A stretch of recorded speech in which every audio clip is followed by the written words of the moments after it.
Salmo belíssimo, meus irmãos. Eu quero usar esse salmo essa noite para conversar com vocês um pouco a respeito de contemplar a beleza de Deus.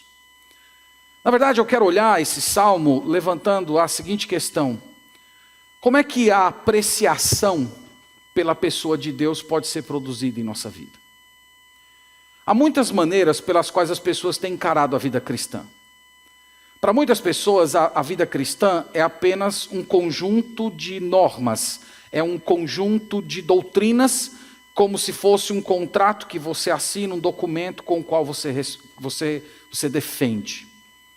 Para outras pessoas, a vida cristã é um conjunto de regras, tópicos de faça e não faça. E as pessoas se contentam com isso, como se isso fosse toda a expressão da vida cristã.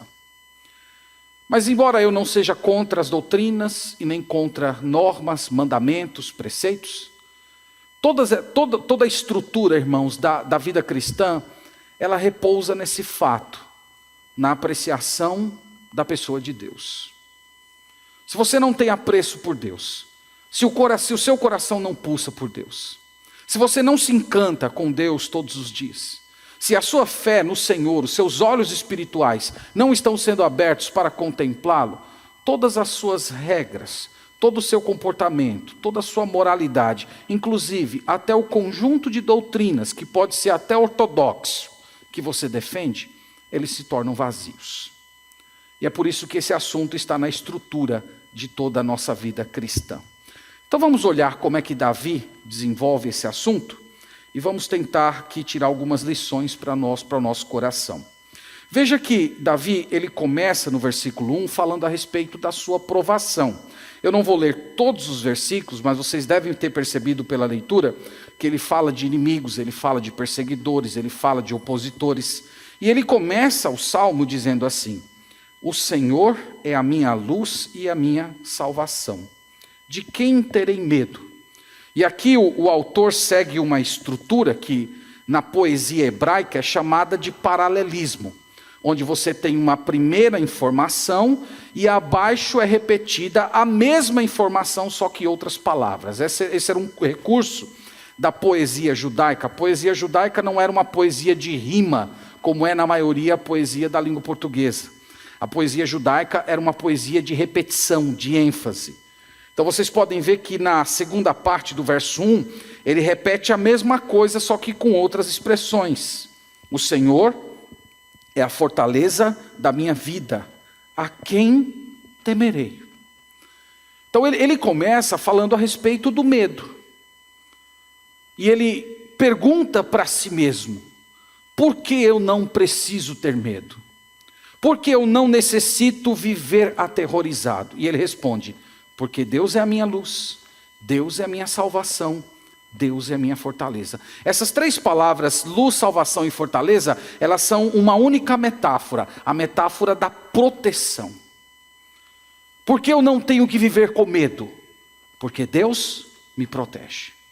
Na segunda parte da poesia, do verso 2, ele diz que, na verdade, ele não precisa ter medo, porque aqueles que estão tentando derrubar a vida dele, na verdade, são essas pessoas que irão cair. No verso 3 e verso 4, ele fala de inimigos que estavam cercando ele.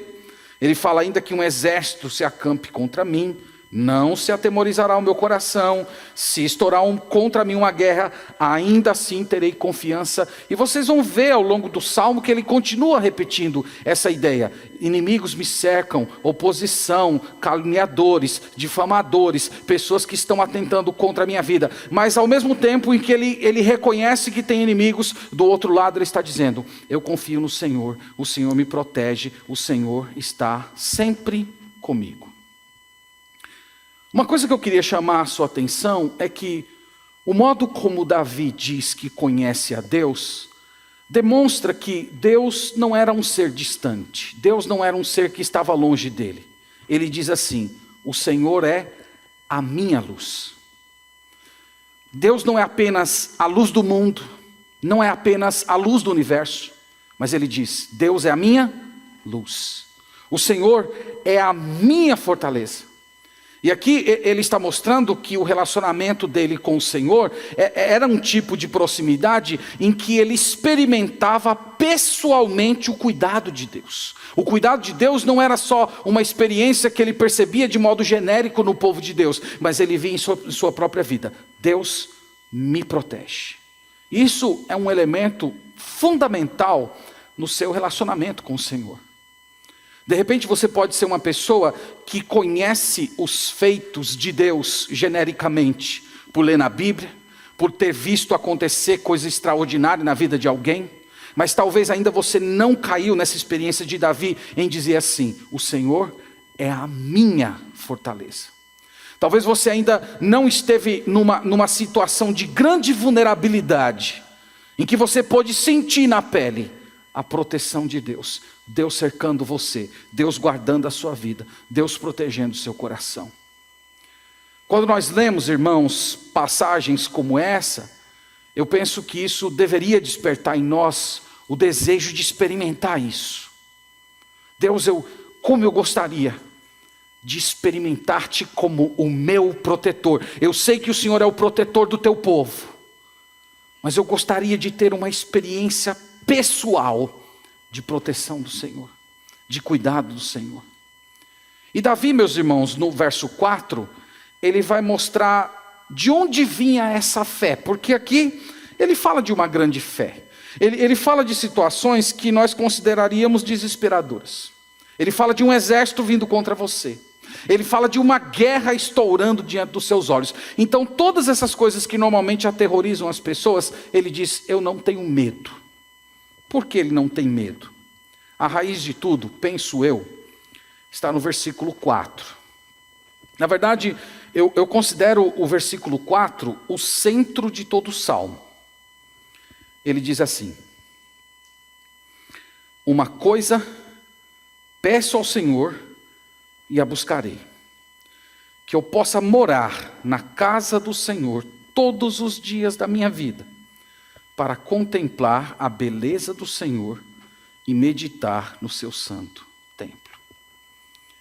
De onde vinha toda essa fé de Davi? Uma fé corajosa, uma fé em que ele não temia nada, ele não temia guerra, ele não temia inimigo, ele não temia caluniador. Ele diz: eu contemplo a Deus, eu passo tempo na presença de Deus, eu me deleito vendo o Senhor, vendo a pessoa dele, as obras dele. A imagem que ele usa aqui, irmãos, é a imagem de um sacerdote que não quer ir para casa. Vocês lembram que no Antigo Testamento havia os levitas que trabalhavam no templo, e os levitas, eles tinham um turno, eles obedeciam um horário de trabalho, para usar uma linguagem dos nossos dias. Então quando encerrava o turno, um grupo de levitas era substituído por outro grupo, que ia continuar executando as funções do templo. E aqui o Davi está usando a metáfora de um levita que deu a hora de ir embora, mas ele diz: eu não quero ir embora, eu não quero ir para casa. Na verdade eu quero fazer a casa do Senhor a minha casa, eu quero morar aqui dentro. Lembra que a presença de Deus estava manifestada sobretudo na arca, no Santo dos Santos. Ele diz: eu quero ficar olhando para aquilo. Eu quero ficar aqui dentro desse ambiente e lembrando das obras de Deus. Vocês lembram que o templo, ele era todo simbólico, ele tinha castiçais, ele tinha mesa, ele tinha sacrifício, ele tinha fumaça, ele tinha incenso, ele tinha correntes, ele tinha portas enormes, querubins, e ele diz: eu quero olhar, contemplar essas coisas, ver o Senhor, eu quero ver as maravilhas do Senhor, eu quero me demorar aqui. Eu quero contemplar o meu Senhor, eu quero que esta casa aqui de hoje em diante seja a minha casa. E eu quero permanecer ali, contemplando o meu Deus, vendo nesses símbolos do templo a manifestação da sua presença, da sua glória, do seu brilho, das suas perfeições. Eu quero morar aqui, eu quero viver aqui. Essa linguagem que ele usa, irmãos, também, que ele deseja contemplar, desejo de ver a face, desejo de ver o rosto, também é uma linguagem muito comum no Antigo Testamento. Basta vocês lembrarem da fala de Moisés com Deus: Senhor, eu quero ver a tua face. O que é ver o rosto? Ver o rosto de Deus no Antigo Testamento é ser próximo dele. É ter uma comunhão diferenciada. É ter uma aproximação exclusiva. Então, olha para essa passagem. Pondera sobre a sua vida. Você é assim? O seu coração palpita por Deus desse jeito? Senhor, eu quero estar na tua presença. A tua presença me satisfaz. Você percebeu que ao longo do Salmo, ele não pede a libertação e a morte dos seus inimigos. Ele não podia pedir isso. Ele era um rei. Ele podia dizer, Senhor, mata esses filisteus malditos que estão querendo destruir o teu povo. Ele não pede isso, ele não pede o fim das tribulações dele. Ele só pede, Senhor, eu quero a ti. Eu quero a tua presença. Eu quero ver o Senhor me satisfaz, o Senhor me completa, independente do que esteja acontecendo fora de mim, o Senhor é Deus, o Senhor ocupa os espaços da minha alma. Olha para esse pedido de Moisés e pensa na sua própria vida, a respeito das coisas que você considera necessárias. Pensa sobre o que o teu coração palpita. O que te empolga? O que te faz levantar todo dia e você ter ânimo de ir atrás? Talvez seja um emprego melhor. Talvez seja terminar o seu curso. Investir na sua família, completar a sua carreira. Mas quando nós olhamos, irmãos, um salmo como esse, nós aprendemos que a maior necessidade da nossa vida é buscar a presença de Deus. É contemplar a face do Senhor. Na verdade, eu até diria que sem a presença de Deus, sem essa sintonia com o Senhor, sem essa apreciação da majestade do Senhor, todos os nossos projetos são fins em si mesmos. Tudo aquilo que nós estamos construindo possui um alicerce de areia. Você já parou para pensar que quando Deus chamou os grandes homens e as grandes mulheres da Bíblia para realizar a sua obra, o que é que Deus fez com eles? Você acha que Deus simplesmente potencializou certas capacidades deles para eles realizarem uma missão? Você acha que quando Deus chamou Moisés, Deus simplesmente pegou todo o preparo que o Moisés teve lá no Egito, todas as suas capacidades de guerreiro, e Deus diz, olha, eu vou dar um up nessas capacidades para você poder então liderar o meu povo. Irmãos, Deus não fez isso. Deus se revelou a essas pessoas. Deus mostrou o seu rosto a essas pessoas. Deus mostrou a glória a essas pessoas. E enquanto essas pessoas iam realizando a obra de Deus nesse mundo, o Senhor ia transformando cada uma delas. Esse é o efeito de contemplar a Deus. Esse é o efeito de contemplar a Deus enquanto você realiza cada obra, cada trabalho da sua semana, o mais banal que seja. É isso que muda o seu trabalho, os seus planos. Você faz isso enquanto glorifica ao Senhor. Você faz isso contemplando o Deus que te deu essa missão. E nesse processo todo você é transformado. Então esses grandes homens e mulheres, Deus permitiu que eles passassem por grandes lutas. Mas o Senhor se revelou a eles. E eles cumpriram, eles cresceram em santidade, em alegria, em maturidade. Eles cumpriram a missão que o Senhor lhes estabeleceu. O que eu estou tentando, meus irmãos, dizer a vocês é que, sem o toque de Deus, as nossas realizações não vão passar de ativismo, não vão passar de arrogância, glorificação do próprio eu. As atividades religiosas não vão passar de legalismo, de algo frio, se você não realiza contemplando o Senhor. Então pense nisso. Deus não queria apenas que Davi fosse o rei de Israel poderoso, que libertasse Israel do domínio dos inimigos. Deus queria que Davi realizasse essa missão enquanto ele contemplava o Senhor. E nesse processo ele ia ser transformado. Então ele diz, eu quero isso. Eu quero ficar aqui na casa do Senhor, eu quero permanecer aqui, eu quero contemplar o quanto o meu Deus é belo. Essa é a primeira ideia, irmãos, do Salmo, e volto a dizer, eu creio que essa ideia é a ideia dominante de toda essa poesia. Mas eu quero destacar uma outra ideia, que é muito importante, que ela tem muito a ver com a nossa vida cristã.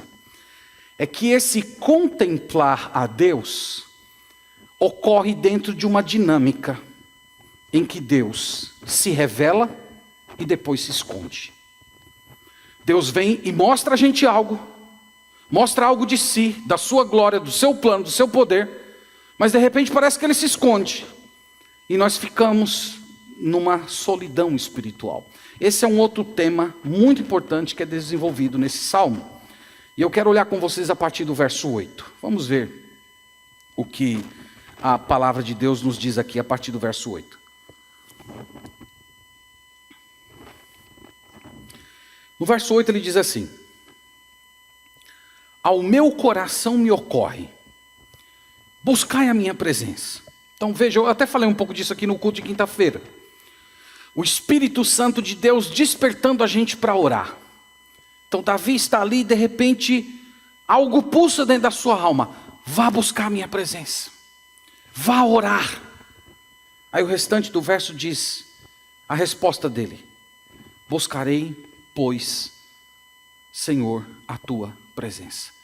Então Deus instiga o salmista a orar. Ele ora, mas olha o que acontece no verso 8. Parece uma contradição. Melhor, verso 9.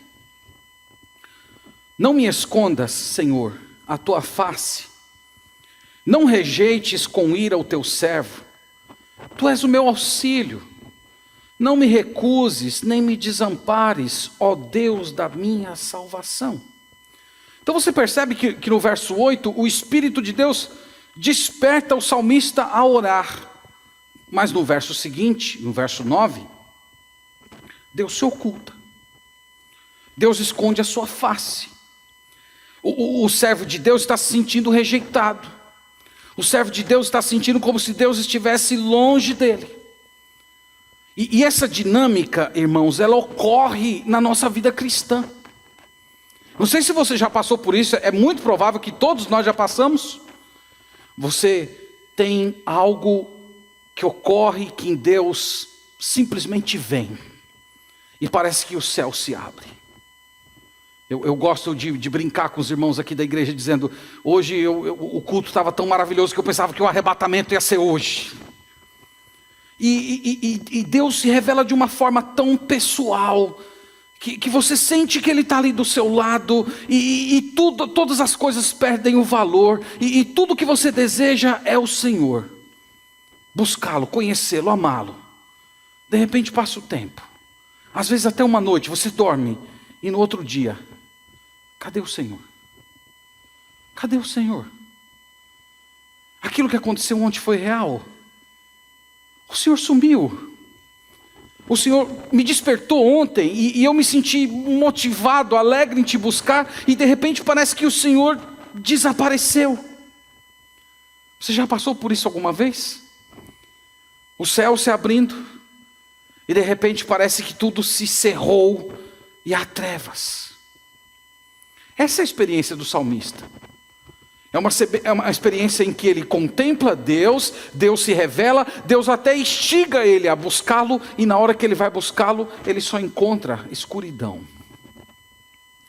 Meus irmãos, todas as pessoas que experimentam a presença de Deus temem o afastamento dele. É como uma criança que não quer ficar longe dos pais, que tem medo de ficar no escuro sozinho. Porque essas pessoas, elas já descobriram o que é a verdadeira satisfação. Elas sabem que os prazeres da presença de Deus são os maiores, os mais intensos e os mais maravilhosos que nós temos nesse mundo. Mas o nosso Deus, ao mesmo tempo, é um Deus misterioso. É um Deus que se revela e que de repente, Ele se esconde. E as nossas orações, de repente, parecem perder o brilho, parecem perder o vigor. E a questão é, por que Ele faz isso? Ele faz isso para nós buscarmos a presença dEle. para a gente curvar o joelho e dizer as mesmas coisas que o salmista disse aqui no versículo 9. Não me esconda, Senhor, a tua face. Não me rejeites com ira o teu servo, tu és o meu auxílio. Não me recuses e nem me desampares, ó Deus da minha salvação. Quando foi que você orou assim? Quando foi que você falou essas palavras para o Senhor? Nós precisamos reaprender a orar os salmos. Então Deus se manifesta, de repente Ele some, e o que é que fica no nosso coração? Aquela saudade. Oh, Senhor, cadê tu? O Senhor desapareceu. Ontem a tua glória brilhava na minha face. Hoje eu estou me sentindo sozinho. O Senhor me recusou. Senhor, volta. Senhor, vem de novo. Senhor, eu quero ter aquele mesmo sentido da tua presença perto de mim. Eu quero novamente sentir o teu auxílio, a tua mão, o teu cuidado, a tua boa mão me cercando. Então, o Salmo, irmãos, em linhas gerais, ele fala disso. Eu penso que há 3 temas gerais nesse Salmo. Primeiro, esse Salmo, ele fala sobre como encontrar Deus no meio da aflição. Você já passou por uma grande aflição na sua vida? Esse Salmo ensina como você encontra Deus ali. Esse Salmo ensina como você encontra Deus num ambiente de medo. Como você encontra Deus em um ambiente em que as pessoas estão conspirando contra você? Como você encontra o Senhor no meio dos caluniadores cruéis? Ou, em outras palavras, como você encontra Deus nas piores experiências da vida humana? Esse salmo fala disso. Mas esse salmo também fala a respeito de um Deus que se esconde. De um Deus que se apresenta e depois se oculta, e nós ficamos sofrendo. O que eu queria trazer de uma palavra, pensando numa aplicação para esse salmo, é que aqui, irmãos, o Davi mostra para a gente que por trás de cada perseguição, de cada medo, de cada doença, nós podemos encontrar Deus. Nós podemos encontrar Deus na escuridão da nossa própria miséria. Nós podemos chegar no fundo do poço e dizer: Senhor, não se esconda de mim. Eu sei que o Senhor está aqui. Eu sei que o Senhor entrou comigo no vale da sombra da morte. Eu sei que o Senhor foi lançado comigo dentro daquela fornalha, como os amigos do Daniel. Eu sei que o Senhor está ali. E mesmo ali no fogo da provação, nós podemos permanecer na presença de Deus, confiantes de que Ele está conosco, e aos poucos o céu começa a se abrir, e nós vamos percebendo os contornos das perfeições de Deus, da sua glória, de todos os seus brilhos, e lá do meio do nosso sofrimento, nós podemos levantar a nossa voz em oração e dizer: Tu és o meu protetor, e eu não tenho medo. Esse salmo ensina a gente isso. Eu estou falando com você que está sofrendo. Eu estou falando com você que está debaixo de uma grande provação. E eu quero te dizer o seguinte: que antes de você perguntar para si mesmo, como é que eu posso escapar dessa? Como é que eu posso reverter o que eu estou sofrendo? Você tem que perguntar assim: Senhor, onde tu estás? Cadê o Senhor? Eu quero contemplar a tua beleza, porque eu sei que na tua presença há plenitude de alegria.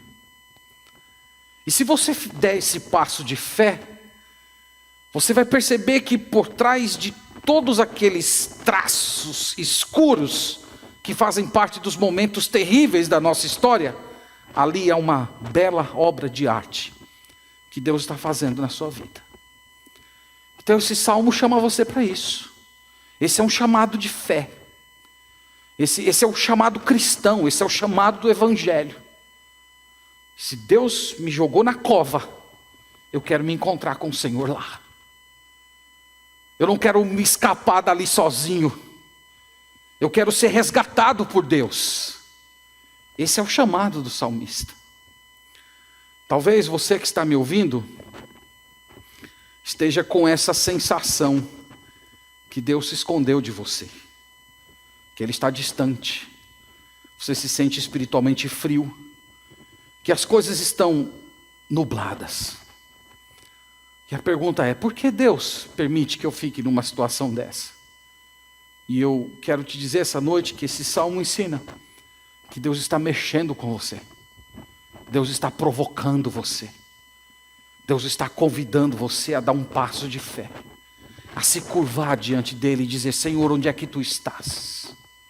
Eu sei que o Senhor está aqui, eu sei que o Senhor está perto, eu quero enxergar a tua face, eu quero encontrar esse Deus que está se escondendo.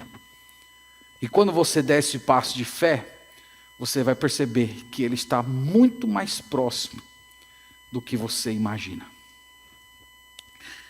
Para a gente terminar, irmãos, a nossa meditação, eu quero lembrar vocês que esse salmo, ele encontra a sua plenitude no Novo Testamento. Porque o salmista que ora dizendo: uma coisa eu peço ao Senhor e a buscarei, que eu possa morar na casa do Senhor todos os dias da minha vida, para contemplar a beleza do Senhor. E esse salmo, ele encontra a sua plenitude no Novo Testamento. Lá em João capítulo 1, verso 18, o autor fala assim: ninguém jamais viu a Deus, mas o Deus unigênito que está no seio do Pai é que o revelou. Quem é o Deus unigênito? É Jesus Cristo. Jesus Cristo é o cumprimento pleno desse salmo. O Novo Testamento também cumpre plenamente essa ideia de casa do Senhor. Porque a casa do Senhor não tem mais a ver com um prédio, não tem mais a ver com um castiçal, não tem mais a ver com o Santo dos Santos. A casa de Deus é o próprio cristão, a casa de Deus é o povo de Deus reunido. É ali que nós encontramos a plenitude desse salmo. E eu estive pensando nesse salmo à luz da situação que nós estamos vivendo hoje. Nós estamos impedidos de nos reunir como casa de Deus. Nós somos casa de Deus individualmente, mas a casa de Deus também é chamada a igreja de Deus vivo, lá em 1 Timóteo. E eu espero que o seu coração esteja que nem o desse salmista. Como eu quero estar de novo na casa do Senhor. Como eu quero estar de novo com a reunião solene. Como o meu coração está entristecido pelo Senhor ter impedido da gente nos reunir. E eu espero que isso produza no seu coração um profundo arrependimento. Porque todas as vezes em que Deus impediu o seu povo de se reunir, sempre foi por alguma forma disciplinar pelo seu povo estar tratando as coisas celestiais com desprezo. E se você é uma pessoa que tem desprezado a igreja de Deus, que tem tratado a igreja de Deus com desdém, deixado os cultos por qualquer motivo fútil, eu espero que esse salmo fale ao seu coração hoje. Eu quero estar na casa do Senhor. Eu quero estar com a minha família da fé. Eu quero estar com os meus irmãos. Eu ainda tenho um conselho para dizer que, se você quer contemplar a beleza de Deus, você não precisa de uma experiência mística. Você precisa apenas desse livro aqui. Olhe para o Novo Testamento. Leia a respeito de Jesus. Veja como Jesus reagiu. Veja o que Jesus disse. Veja o que Jesus ensinou. Veja como ele viveu. Veja como ele morreu. E quanto mais você olhar para o Senhor Jesus, mais você vai contemplar a face de Deus. Lembra que o próprio Cristo disse em João 14, Filipe perguntando: Senhor, mostra-nos o Pai, isso nos basta. Jesus: mas Filipe, faz tanto tempo que eu estou aqui, você não entendeu ainda. Quem vê a mim, vê o Pai. Você pode contemplar a face de Deus todos os dias. Abra sua Bíblia. Leia as Sagradas Escrituras. Leia com fé. Nas páginas desse livro santo, nós contemplamos a formosura de Deus. E ali você vai encontrar o Senhor. Ali você vai ter paz. Ali você vai ter os seus sentimentos organizados. Ali você vai poder levantar a sua voz como salmista e dizer: Senhor, eu não tenho medo, porque eu sei que Tu estás comigo. Deus abençoe o seu coração.